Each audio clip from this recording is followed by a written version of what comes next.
단 거 많이 드시고 막 하면서 인슐린 많이 나와서 인슐린 저항성이 오게 되면은 세포가 커지는데 여기 이런데 같은 거 많이 생겨. 혈당이 올리는 음식이 살찌고 비만 유발하고 질병 유발하는지 다 아는데 왜 못 끊느냐는 거죠. 뇌가 인지를 했으면 행동으로 안 되는 이유가 바로 두 번째 주제를 말씀드릴 텐데 사실 요즘에 그 연령에 상관없이 혈당 조절 다이어트에 굉장히 관심이 많으신데 어떻게 보면 혈당 조절이 다이어트 시작이다라고 할 정도로 혈당이 왜 오르는지가 좀 궁금하거든요. 이 역사상으로 보면은 우리는 굶어 죽은 시절이 굉장히 많았잖아요. 추위로 얼어 죽고 전쟁으로 죽고 근데 그거보다 더 많이 죽은 게 아마 굶어 죽었을 거예요. 그래서 우리 몸은 굶어 죽지 않기 위해서 진화해 왔어. 그 호르몬이 바로 인슐린이에요. 인슐린이라는 호르몬이 있었기에 우리가 사흘을 굶어도 안 죽었던 거예요.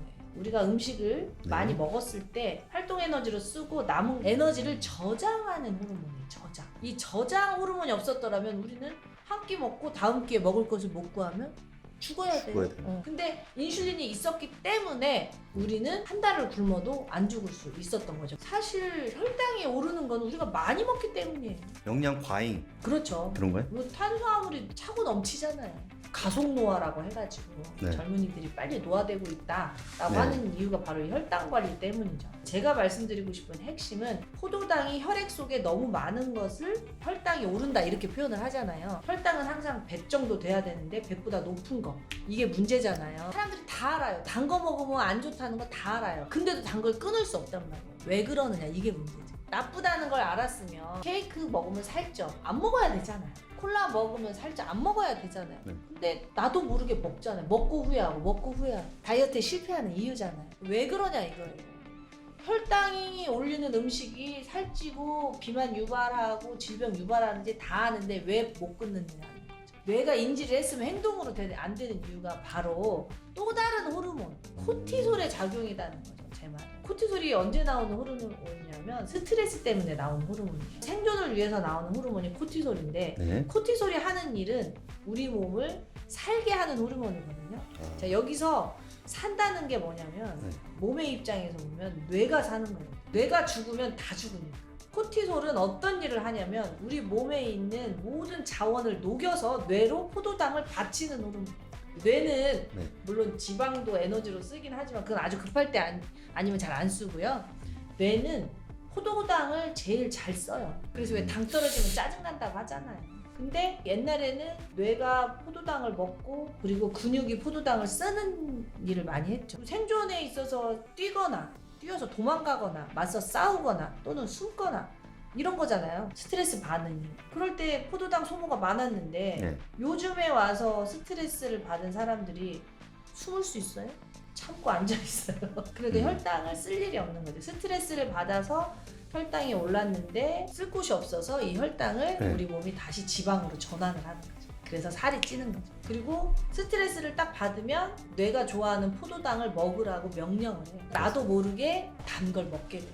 과식, 포식 이렇게 이어지는구나. 그러니까 스트레스로 인해서 호르몬 불균형이 오고 나도 모르게 빵집 앞에 가서 빵을 주섬주섬 닫고 있고 나도 모르게 막 생맥주를 까서 먹고 나도 모르게 라면을 막 피자를 시키고 그리고 그 다음날 후회하고 그 단계를 넘어가잖아요. 그럼 음식 중독이 또 있고 음식을 먹음으로써 이완이 돼요. 그 스트레스 상태에서. 그러니까 옛날로 치면요. 호랑이가 쫓아오고 막 전쟁이 폭탄 터지고 있는데 먹고 있을 수 있어요? 먹는다는 신호는 안전하다는 신호예요. 내가 막 스트레스를 막 받아서 극도로 긴장하고 막 근데 내가 뭘 먹어. 그러면 뇌가 이제 괜찮아 라고 신호를 보낸다고 알아차요. 뇌가 속는 거예요. 먹으면. 먹어야 안전하다고 뇌가 느껴서 나를 진정시키는 거예요. 먹는 걸로 자꾸 뇌를 진정시키다 보면 뇌가 이제는 중독이 돼요. 현대인들의 패턴이죠. 계속 악순환 되는 거네요. 그래서 이 고리를 끊어야 돼요. 고리를 끊으려면 날 좀 사랑해줘요. 당뇨의 좀 대표적인 증상? 당뇨 좀 얘기해 주시겠어요? 다갈, 다뇨, 다시. 근데 여기서 중요한 건 당뇨로 이미 오신 거는 상당히 진행이 된 거고, 예방학 관점에서 본다면 네. 당뇨가 올 수도 있으니까 몸이 신호를 보내는 그 전 단계를 좀 알려드리고 싶어요. 단 거 많이 드시고 막 하면서 인슐린 많이 나와서 인슐린 저항성이 오게 되면은 네. 세포가 커지는데 여기 이런데 쥐적 같은 거 많이 보여요. 그게 그냥 피부병이 아니군요. 네, 그 인슐린 저항성의 대표적인 신호예요. 그 다음에 무척 피곤해요. 만성 피로, 뭐 식곤증, 짜증. 이게 왜냐면 인슐린 많이 안 들으니까 혈관에 인슐린이 많이 남아 돌거든요. 네. 고인슐린 혈증이란 말하고 똑같아요. 고인슐린 혈증은 고혈당과 저혈당의 롤러코스터를 타게 해요. 혈당 스파이크라고 해가지고 자꾸 배만 나오고 피곤하고 자꾸 단 것만 빠지고, 이게 바로 인슐린 저항성의 시초예요. 여성들 같은 거 생리를 잘 못하고, 그리고 피부에 착색이 잘 돼요. 셀룰라이트가 많이 만들어요. 이 셀룰라이트가 만들어지면 네. 이거 일종의 염증 물질이라 운동해도 잘 안 빠져요. 이 운동을 아무리 해도 살이 잘 안 빠진다. 네, 그런 식으로 돼요. 그러면 이게 약간 당뇨 전 그렇죠. 조현상. 그렇죠. 네. 당뇨로 진단받기 이전부터 아주 오래 전부터 인슐린 네. 저항성, 고인슐린 혈증이 네. 진행되고 있다가, 그럴 때 조심하고 이렇게 해줘야 되는데 네. 못 들은 척하고 계속 단 거 먹고 술 먹고 막 하니까 나중에는 당뇨로 와버리는 거예요. 어느 날 갑자기 당뇨가 오는 게 아니라는 거죠. 목이 두꺼워지는 것도 당뇨에. 그렇죠. 뭔가 증식이 되니까 뭔가 커져요. 자꾸 인슐린 뭔가를 키워요. 저장하고 키우고. 지금 말씀드린 여러 가지 증상들이 있으면 100%는 아니지만 어쨌든 당뇨 전 증상이라고 보면 될 것 같다. 혈당 관리를 잘하는 방법? 뇌가 좋아하는 음식만 먹지 말고, 커피나 술이나 마라탕, 탕후루 이런 것들은 뇌가 좋아하는 음식이거든요. 근데 우리 몸은 뇌만 있는 게 아니잖아요. 팔다리, 골격근도 있고 내장, 위장도 있으니까 이 몸 전체 60조 개의 세포가 골고루 행복한 음식을 먹어야 됩니다. 몸에 대해서 너무나 막연하게 그냥 막 살다가 고장 나면은 카센터 가서 고치듯이 병원 가서 고쳐달라. 근데 그 불가능하고, 만약에 명확하게 어떤 사고면은 수리가 가능하지, 팔이 부러졌다, 기부스를 하면 되지만 그게 아니라 만성염증, 혈당이 위험한 이유가 만성염증이잖아요. 몸의 문제라고 치지만 균형이 깨지면 굉장히 정신과적 문제가 많아요. 당뇨야 고혈압 고지혈증 약 먹지, 잠 안 오면 수면제 먹지, 우울하면 항우울증.